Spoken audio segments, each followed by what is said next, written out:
or in flight. Two batteries are bad. Well, I'm sorry, one of the two batteries reported an out-of-family temperature, and it was very much out of family. And so they checked their data going back into the vehicle assembly building where they recharged the batteries and worked on them. And they have good, solid data, they reported, that tells them that this is an instrumentation failure, that there's something wrong with the sensor. And so they took it before the mission management team, which has to accept the risk, any changes to launch commit criteria, which this would be one, and they all fully accepted it. So now we are clear as far as that constraint is concerned. And one quick thing as we count down now, we are getting into the final minutes before liftoff. There's a 2-hour window. We haven't quite set the T0 yet, but this is a list of the cutouts. There are 150 cutouts that are included for this 2-hour launch window, and that's important. They're in very small print. That's important because there's basically 16 minutes inside this window that they cannot launch. And these are because of small things flying in orbit. There's a lot more things in orbit than there were back in Artemis 1 when we had 35 to 40 cutouts. For that reason, because of these 156 cutouts, they're going to be managing the launch window as we go forward. So they may have to wait out one of these cutouts. They range in time between 2 seconds to 23 seconds, but you'll hear the NASA test director talk through that. We're getting ready to merge that loop from NASA test director Jeff Spaulding.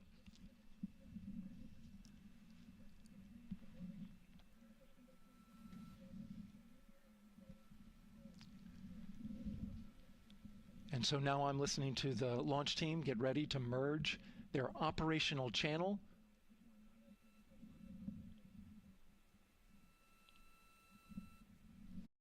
Spaulding confirming communications with his team.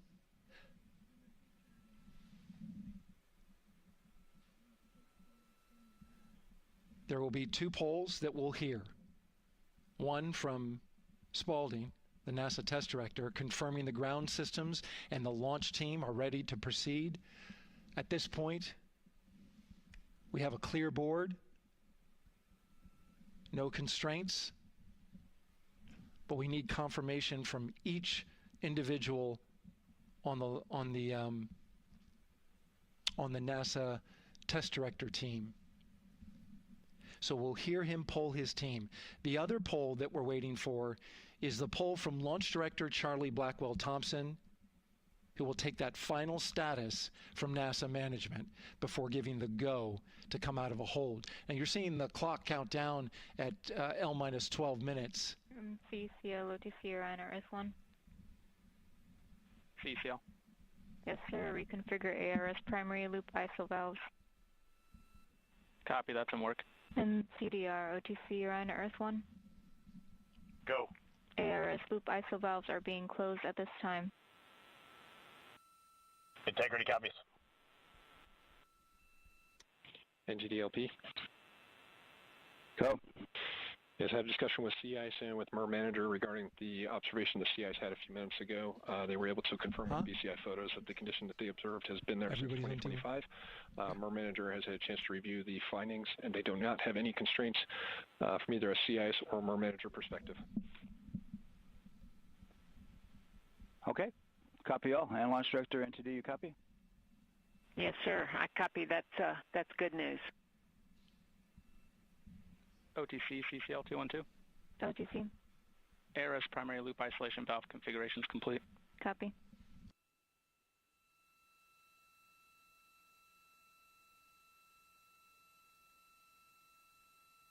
And CGLS NTD, cancel pending, please. GLS copies, and that's complete. All right, and for all personnel, we got a little bit more work to do before we pick up the clock, and we're about a little over a minute from getting to T-minus 10 minutes, but we've canceled the resume time there, and then we'll pick it up after we get through all of our work and anything else that we need to do to get through the remainder of count. So we'll continue working that to get to our T0 today. So when we get to about 50 seconds from now, we'll extend that hold. CVSC OTC. CVSE. 400-290, looking to verify that we are configured for ascent. Yep, give me about 2 more minutes. I'm going to start CMA2 streaming. Copy. NTD COSE hold requested. Copy that.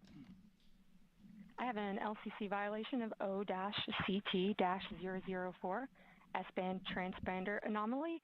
This was a transient LCC violation, so transponder 1 had a demodulated SNR estimate that went down to 2 dBm when it should have been between 10 and 13. It is now back up to 12, but we did lose that for just a moment. It does not appear that we lost our bit sync or carrier lock, which would be indicative that we lost our lock with the vehicle. So at this point, recommendation would still be go. However, we do have a pre-planned contingency procedure if we want to look at that. But again, this is transient, so we're back in a nominal range. All right, let's see, LPE NTD. Yeah, we're not seeing that hit. So I guess the question for COSE, was that less than 3 samples? Is that below our persistence? Stand by, let me look. It did look like it did persist for several seconds on mine, but let me take a look at the number of samples. Could I get a repeat on the affected LCC, please? Yes, ma'am. That's going to be O-CT-004. Thank you.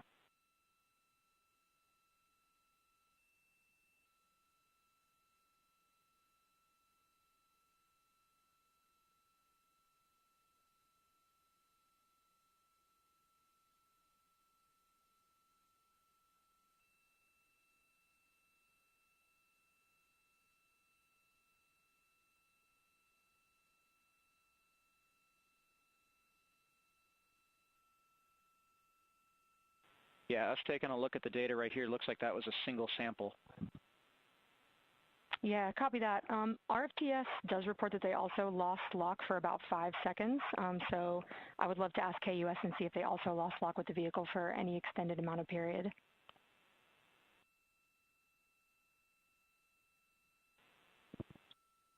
And COSE, while we're doing that, these are 1/10 hertz measurements, correct? So we would have had to lose it for over 10 seconds to get a second sample? Yes, sir, that's correct. It is 1/10 hertz. Yeah, so from our perspective, the allowance is effectively up to 30 seconds, up to 3 samples based on the 1/10 hertz. This is not an LCC violation, I believe. Yes, sir. I would agree with that at this point. Copy that. We're checking with KUS on 232. I don't think they have 212 access. We're trying to verify, but it sounds like they have a loss of lock as well. About 2 seconds. Okay. And I guess for both KUS and COSE, do we have lock now? That's affirmed. We do have lock for COSE.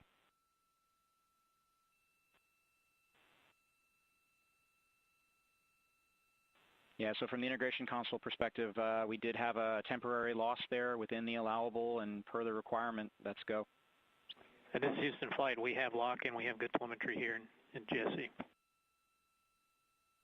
And KUS is reported to they have good lock now. So with all of that, OSC, then are we in a go configuration per your LCC? Yes, sir. Recommendation would be go. Okay. LP, you concur with that? Yes, sir. LP concurs go. And launch director? Yes, sir. Launch director concurs go. All right, and I'm going to go ahead and just verify everybody has everything else complete, launch director, and if we do, we'll be ready to pick up the poll at that time, unless there's something else that you're aware of. No, sir. Let's verify all our work is complete, and I would like one last check of our constraints list. All right, let's see. OTC, are you still waiting for config, or are you? That is affirmed, sir. Okay, yeah, is that your only open item? Yeah, OTC, this is CVSE. That 400 step 290 is complete. Copy. Okay, so OTC, you're complete with all of your work? That's affirmed. All right, copy that. STC? STC is complete. And GTC? GTC is complete. Okay, excellent. All right, and LPE, just want to verify we have no open constraints at this time. No open constraints. We have a clear board, sir. Okay, tracking the same here. And launch director, with that, we are clear and ready to pick up the launch readiness poll with your go. All right, sir. I am go for the poll. All right. And for all personnel, this is the NTD conducting the Artemis II launch readiness check. Verify ready to resume count and go for launch. OTC. OTC is go. STC. STC is go. GTC. C's go. MCO. CO's go. Safety console. The safety console is go. LPE. LPE's go. RTD. RTD's go. Houston flight. Houston flight is go. ROC. ROC is go. And CDR. Crew is go. Copy that. Thank you, Reed. And Launch Director NTD, our launch team is ready to proceed at this time. All right, NTD, I copy all. At this time, I'll perform my poll. Attention on the net. This is the Launch Director performing the final poll for launch, verifying no constraints, and go for launch. EGS, Program Chief Engineer. Artemis Chief Engineers are go. Copy, thank you. EGS, Chief Safety Officer. The Artemis CSOs are go. Copy, thank you. Range weather. Launch weather is go. Thank you, LWO. And Artemis MMT Chair. MMT's go. Thank you, John. And Integrity Launch Director. Good Air was Charlie PLT. Thank you, Charlie. This is Victor. We are going for our families. MS1. This is Christina. We are going for our teammates. MS2. This is Jeremy. We are going for all humanity. All right, Charlie, your Artemis II crew is go for launch. Full send. I copy that. Reed, Victor, Christina, and Jeremy. On this historic mission, you take with you the heart of this Artemis team, the daring spirit of the American people and our partners across the globe, and the hopes and dreams of a new generation. Good luck. Godspeed, Artemis II. Let's go.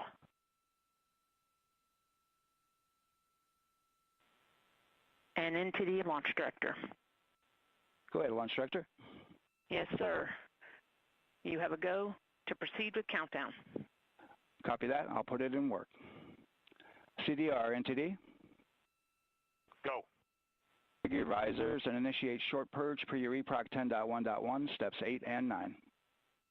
10.1.1, 8 and 9 going to work. Copy. CVSE, NTD. Start and verify recordings of our Orion cameras. Copy. Okay. Well, there you heard it. RSR, NTD. RSR. They're getting ready to start terminal count. arm rotation enable at this time, please. It's currently at T-minus 10 minutes. Once we wrap up this last bit of work, SNA arm rotation enable complete. We're going to start that clock. Copy that. Thank you. Integrity crew, close and lock visors.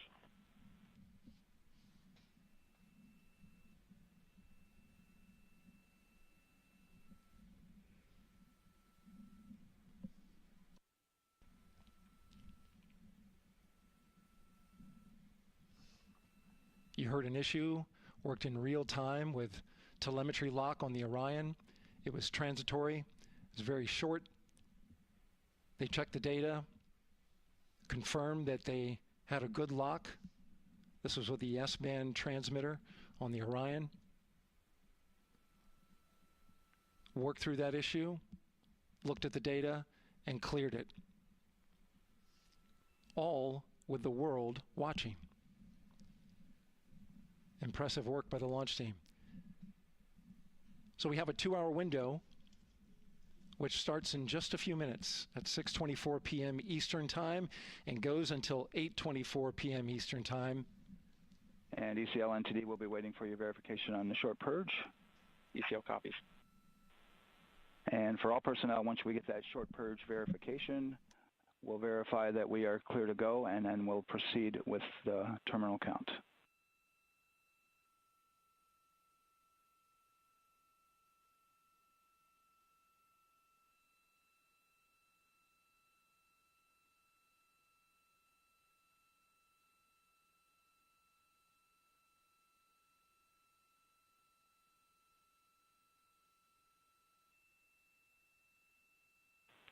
ECL time estimate? About a minute. Copy.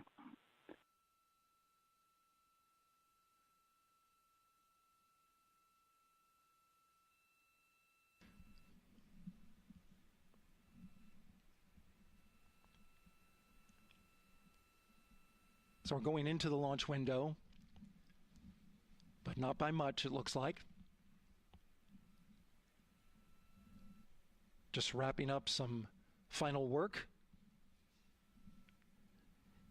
And once that's completed, you'll hear NASA Test Director Jeff Spaulding ask for the ground launch sequencer operator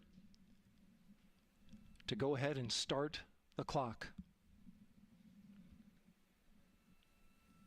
The ground launch sequencer is an application software.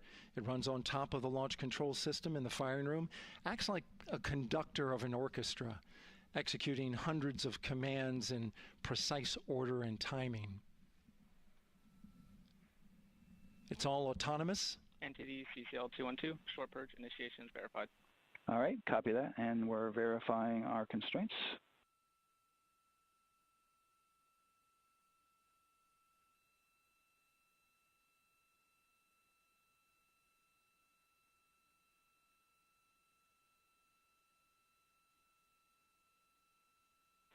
All right, and we're clear from cutouts. And with that, we're going to resume the clock momentarily. And CGLS, you can resume the clock on your mark. GLS copies. 3, 2, 1, mark. GLS mainline has been initiated. T-minus 10 minutes and counting.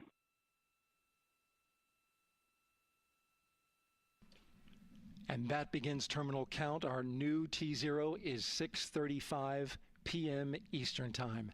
6:35 p.m. Eastern Time. We are now counting down to liftoff of Artemis II.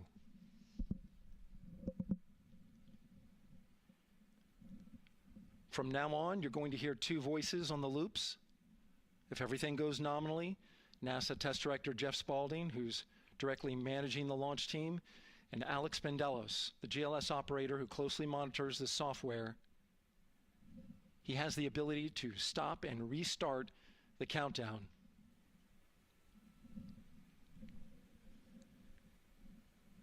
A lot of people ask about whether there's a launch button. There certainly is not. Flight and Rock, our new T0 is 22:35:12. Houston flight copies. Rock copies. 22:35:12. Affirm. There you heard confirmation of the exact T0, 6:35 and 12 seconds p.m. Eastern Time. Again, our T0 is 6:35 and 12 seconds p.m. Eastern Time. But as I was saying, there's no launch button. This is autonomous. But there is a button that keeps you from launching, and that button allows the GLS operator to pause the countdown outside of terminal count and during terminal count and submit a hold to the next holding point. So the clock won't stop right away. If there's an issue, we'll go to the next stable holding point. This is how GLS configures the rocket and ground systems to a stable point where they can stop the countdown if that's needed. But right now, we are counting down. Our next big milestone, looking to retract the crew access arm. GLS is go for crew access arm retract. And there you see the crew access arm moving away.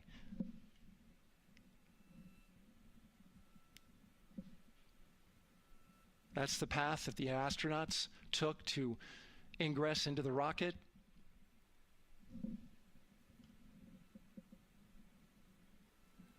Until this point, that was their way off the pad if they needed to evacuate. But now with that arm retracting, the backup transitions to a launch abort system, and they'll begin arming that shortly.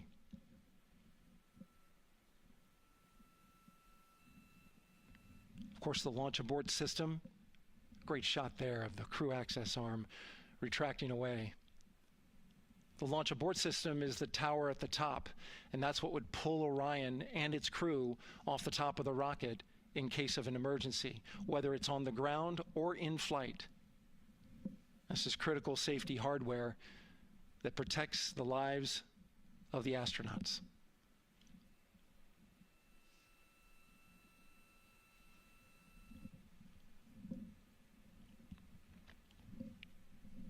Starting at T-minus 6 minutes, the GLS will start bringing that and other high-energy systems online, starting with core stage pressurization.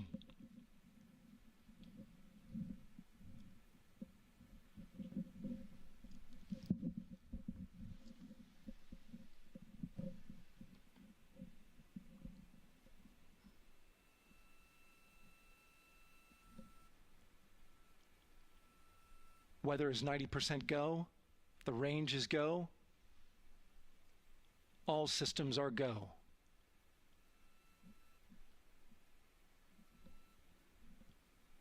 GLS is go for core stage tank pressurization. That means the replenish valve for the liquid hydrogen tank has now closed, and that tank is beginning to pressurize to flight levels because that hydrogen is naturally boiling inside the tank. We'll get the liquid oxygen tank a little later in the count. Now the team is waiting for verification that, if needed, the Artemis II crew could use the launch abort system to pull Orion safely off the top of the rocket in an emergency. Let's listen in for that call. GLS verifies last capability available. And CDR, do you copy? CDR copies, last available.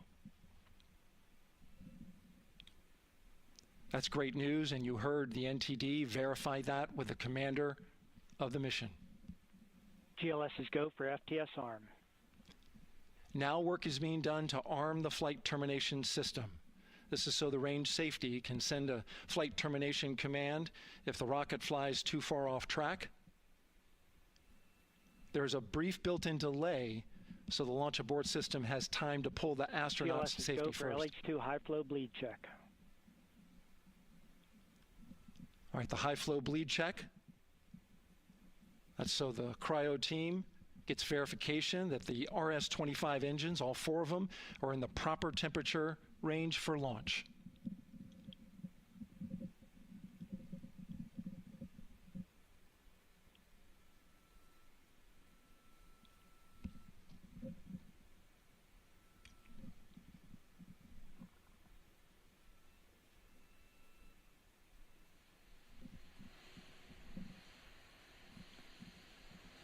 GLS is go for core stage APU start.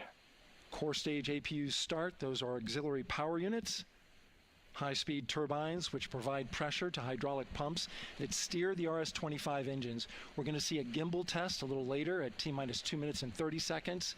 This is what allows that to happen.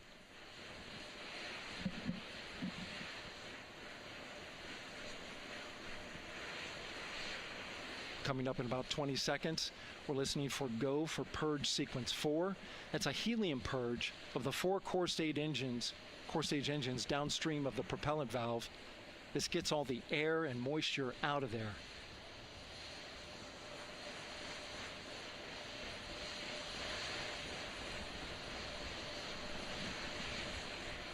GLS is go for purge sequence 4. Moving through the milestones. All is looking good.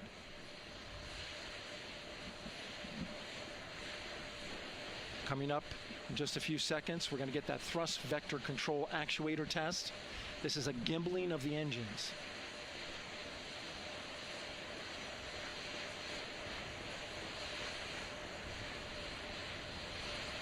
There are the 4 RS-25s, 3 of them shuttle heritage, 1 of them built from shuttle parts. And there you see them moving.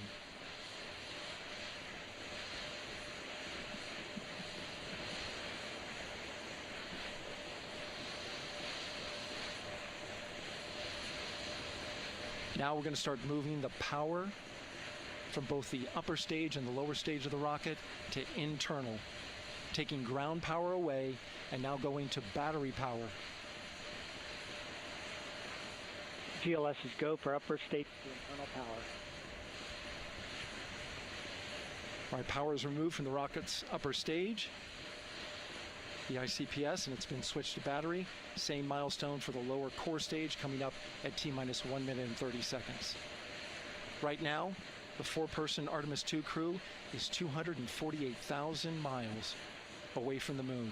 And if all goes well, they will fly by it in 6 days. GLS is go for core stage to internal power. All right, there's the rocket's core stage, which houses 3 flight computers, is now on its own power. There's no more hold time because there's no more margin on these batteries. So we would have to recycle back to T-10 to recharge if we had a hold.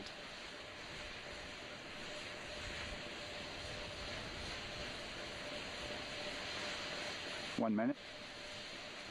Right now, the rocket does not know what the T0 is, but coming up at T-minus 33 seconds, control shifts from the ground launch sequencer to the rocket's onboard autonomous launch sequencer, or ALS.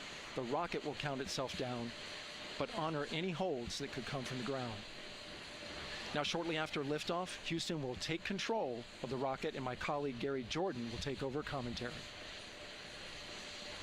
GLS is go for ALS. Great call out. The rocket is on its own. 4 brave explorers ready to ride the most powerful rocket NASA has ever launched. Sound suppression water is flowing. 15. And here we go. 10, 9, 8, 7. RS-25 engines lit. 4, 3, 2, 1. Booster ignition. And liftoff. The crew of Artemis II now bound for the moon. Humanity's next great voyage begins. Good roll pitch. Roger, roll pitch. Houston now controlling the flight of Integrity on the Artemis II mission around the moon. Integrity, AMT high. AMT high. On time passing 30 seconds into the flights. Integrity passes the alternate beacon. Target milestone. Mission Control Houston seeing good performance on 4 main engines. Space Launch System core stage. Integrity, 3 miles in altitude. Traveling more than 1,200 miles per hour.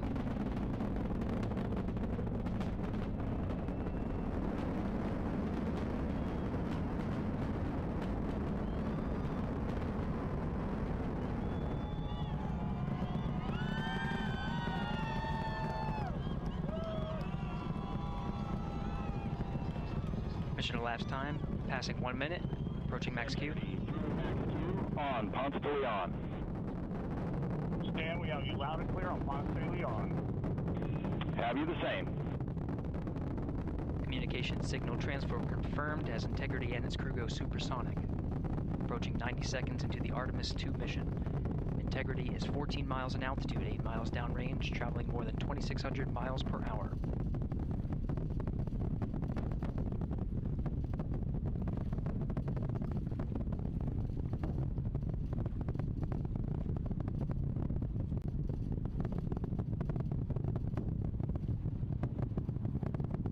Minute 50 seconds of mission elapsed time, standing by for main engine throttle down to 85%, ahead of solid rocket booster separation, expected at the 2-minute 9-second mark. We see throttle down.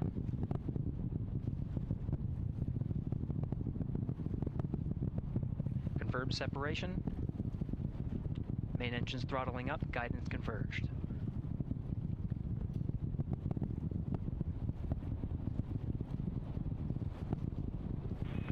Integrity, guidance converged, performance nominal, upper stage RCS ready. Copy all, Stan. Integrity, SM priming complete. SM priming complete. 2 minutes 45 seconds of mission elapsed time into the Artemis II mission. Thrusters on Integrity and upper stage confirmed in a ready state, ahead of service module fairing separation.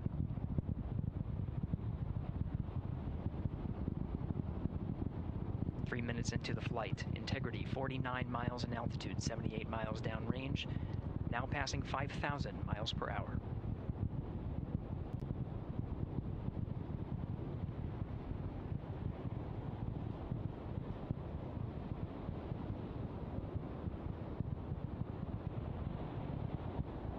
Standing by for launch abort system jettison.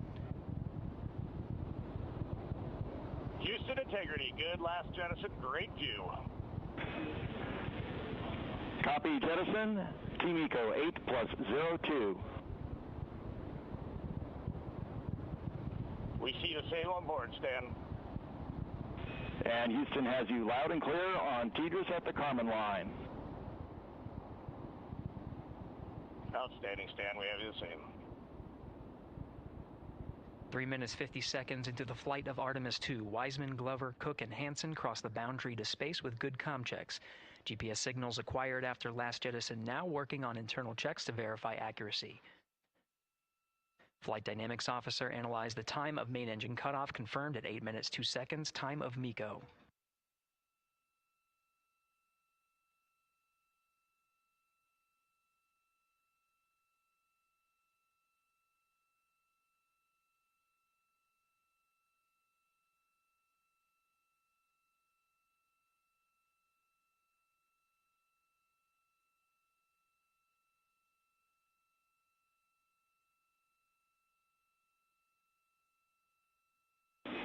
Integrity, GPS processing.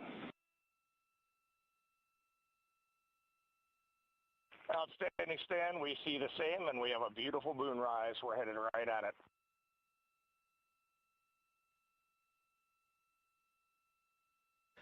Approaching 5 minutes into the flight, Commander Reed Uайсмен confirms he has visuals of his destination. GPS guidance, navigation, and control software finishes internal checks and sends to navigation channels. Integrity, 3 engine press. 3 engine press.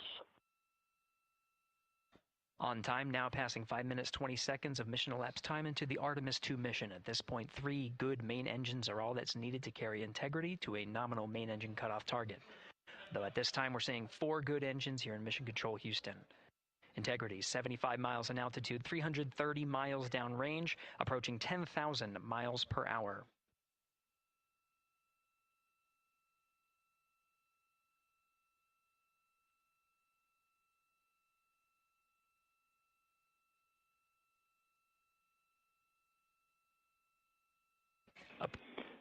Integrity, looking good at 6 minutes. Same on board, Stan. Good trajectory and engine performance. Booster officer will soon report the shutdown plan to Flight Director Judd Friedling, expected at the 7-minute mark. Integrity, 78 miles in altitude, 460 miles downrange. Integrity, expect nominal shutdown. Integrity copies nominal shutdown.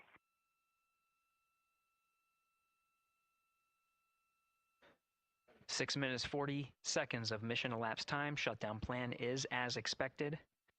Again, the time of MECO was confirmed at 8 minutes 2 seconds into the flight.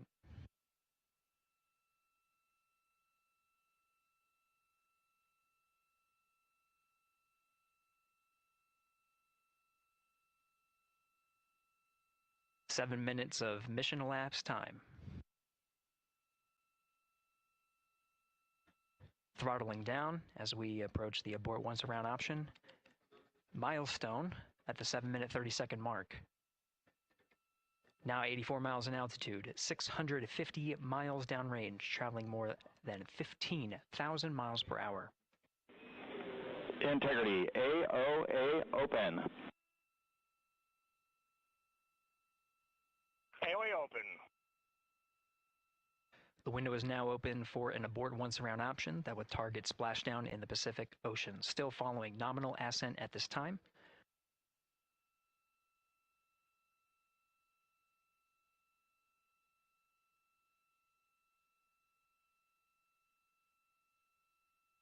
About 10 seconds remaining until the main engine cutoff of the Space Launch System core stage.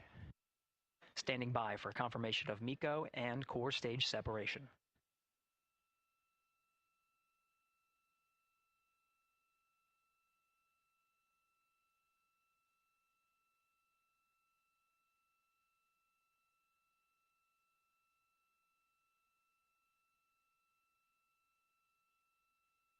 Integrity and nominal MECO, core stage separated.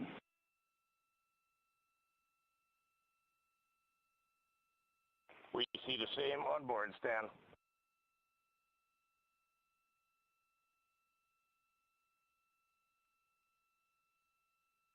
Eight minutes, 40 seconds into the flight, we have a nominal main engine cutoff heading in the right trajectory on the way to swing around the moon.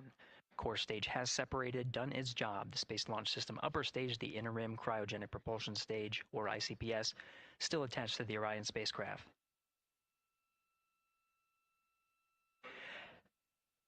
Nine minutes of mission elapsed time. Integrity crew of Reed Wiseman, Victor Glover, Christina Cook, and Jeremy Hansen now in orbit around the Earth at the beginning of their journey to the moon.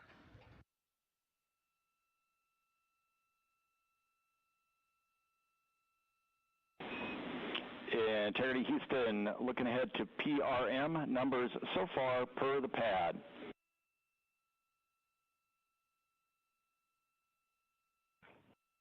Copy that, Stan. Numbers for the pad.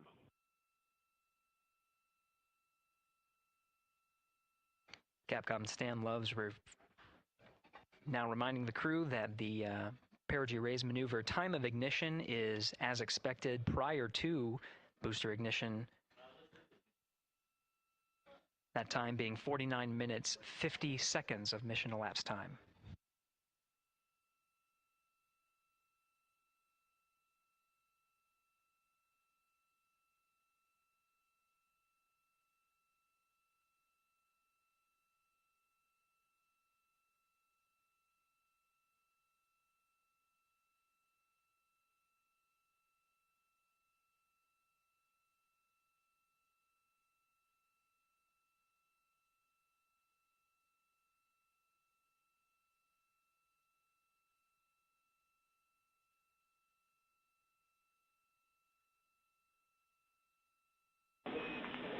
Integrity, good. NEDS deploy.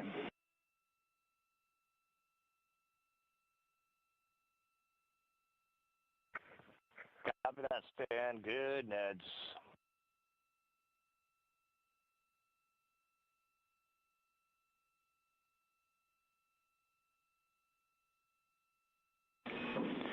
And Integrity Houston for PWD setup. Just a reminder, halfway open on the secondary. We copy that, Stan. Halfway open.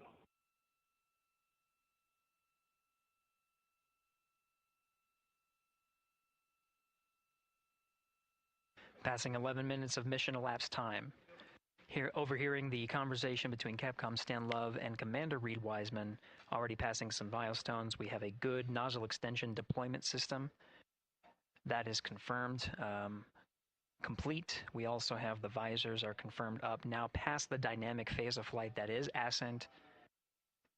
Their launch and entry suits that provided them an extra layer of protection, now not as needed. They're going to raise those visors.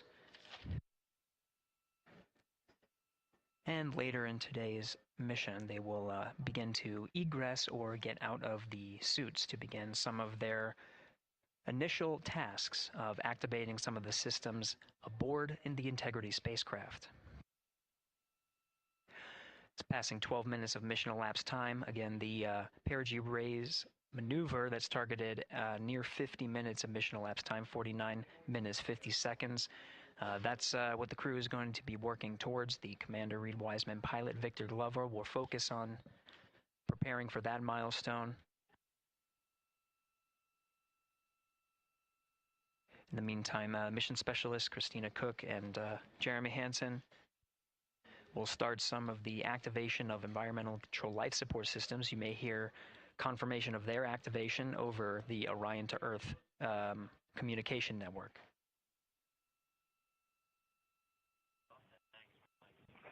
Houston, C3 aux power back in auto. Copy C3 aux, and we're 2 minutes to maneuver.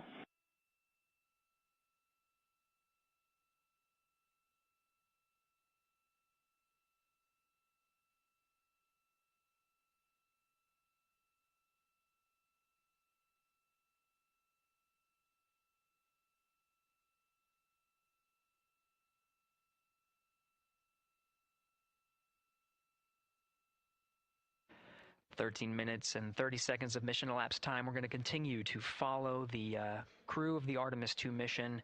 They are beginning their journey around the moon to verify the systems that will take us to its surface. An incredible ascent. Artemis II is underway. Reed Wiseman, Victor, Glover, Christina Cook, and Jeremy Hansen begin their journey to the moon. Still milestones to come up as we await solar array deploy and the critical burns that will get Integrity into high Earth orbit around the Earth before engines are fired to get us around the moon. We'll keep tabs on Integrity and its crew from here in Mission Control Houston. But for now, we're going to send it back to you, Megan and Nicole at the Kennedy Space Center. Very jealous to hear how the launch experience was over on the Space Coast. Yeah, Gary, for people are just joining us, welcome back to the Space Coast, where we just saw Artemis II lift off 14 minutes ago. And wow, what an amazing launch, and an emotional one, too, as soon as the rocket lifted off. Nicole, you had tears in your eyes, I had tears in my eyes, and we had all these people around us cheering. It was amazing. Yeah, the energy was wonderful. I mean, it was a beautiful launch. You know, we've got 4 friends and family members headed to the moon. It's pretty amazing. Yeah, how does that make you feel as someone who, you know, is an astronaut as well, but also, as you said, friends? Yeah, so proud of them. You know, man, we don't have the words in the English language to describe this kind of an event, and pride, love, so many emotions. You know, they are truly breaking some barriers, and hopefully, you know, as Gary just said, they've got a long day ahead of them, so wishing them well on everything, but so far, what a beautiful launch to watch. Yeah, to be returning to the lunar orbit in more than 50 years. Maybe they go farther from Earth than any other humans before them. Maybe they see parts of the moon that we've never seen before. I mean, what a great start to what could be all of these milestones that we break in just a 10-day mission. Yes, what a way to welcome in the Artemis generation.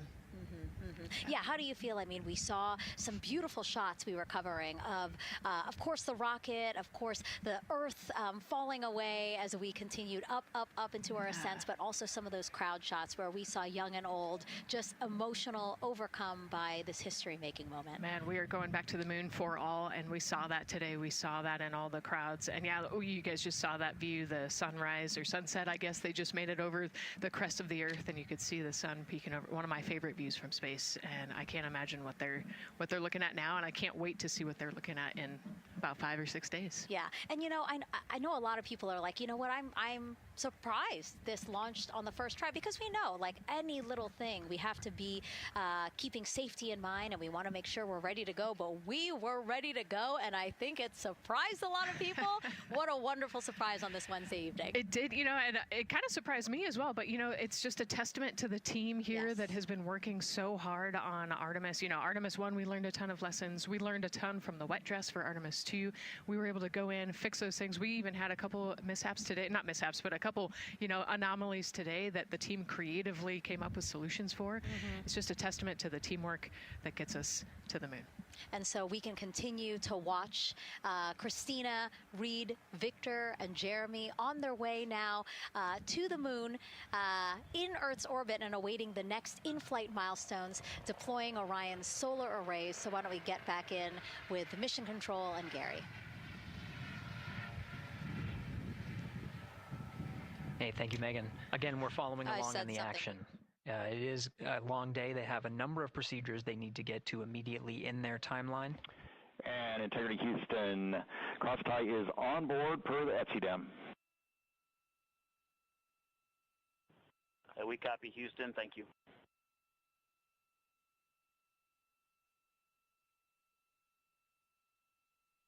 Cross-tie referring to flight controllers here initiating a connection between some of the batteries aboard the Orion spacecraft, allowing for an even distribution of power. This is the flight control teams that took us through ascent of the Artemis II mission today. Right now we're, as you see, passing 18 minutes of mission elapsed time. The Orion spacecraft Integrity and the inner-rim cryogenic propulsion system are maneuvering tail to sun. It is in this orientation, this attitude. Integrity anywhere, it's on that momentary prop caution.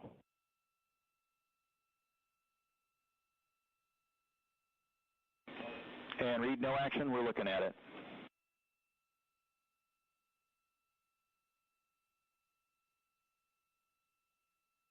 Commander Reed Wiseman verifying what is being routed to his displays aboard Integrity.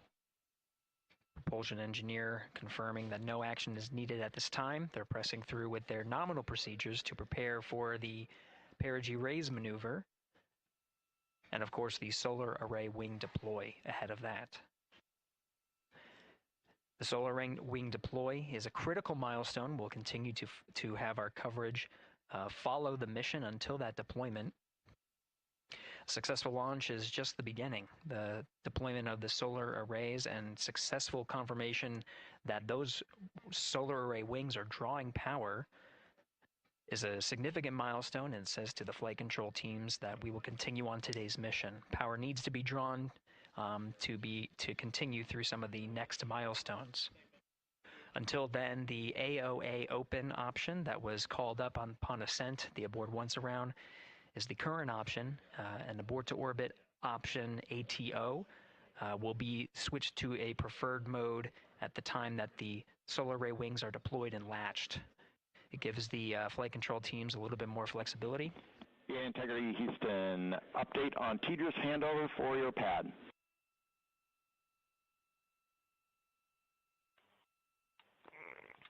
Give us just 1 minute. And Stan, you can read it. Ike is ready to copy. Roger. TDRS handover east to west expected 1 second earlier at 5:1 minutes 26 seconds.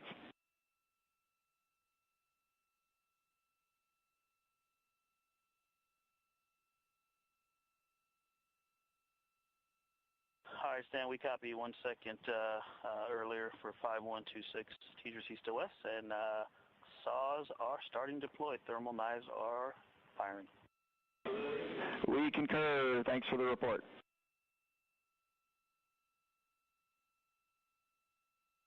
Read back of the reports that you just heard on the Orion to Earth network. Integrity has maneuvered tail to sun. The RL-10 nozzle on the end of the ICPS is pointed towards the sun, and the solar array deployment sequence has begun.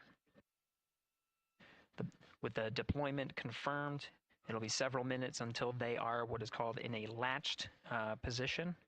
Once they are latched and confirmed to be drawing power, they can switch the mode to ATO and continue along the mission.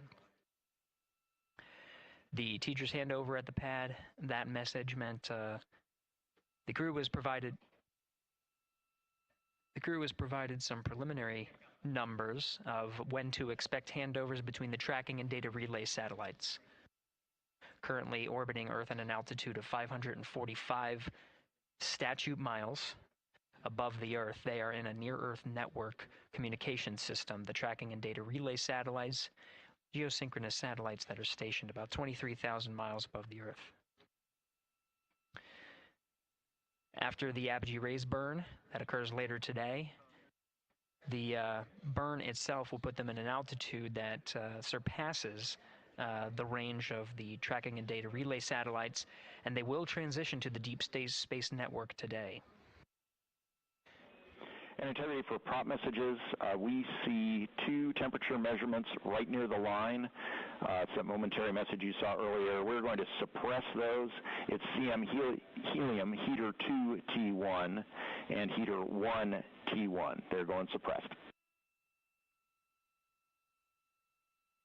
Integrity, thank you. We see the same.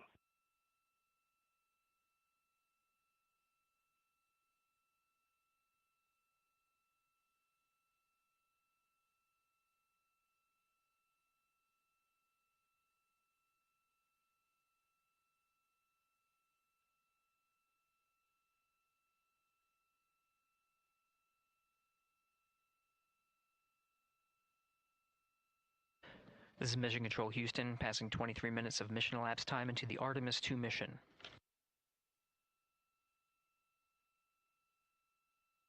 This is after a launch that began at 5:35 and 12 seconds Central Time, 6:35 and 12 seconds p.m. Eastern Time.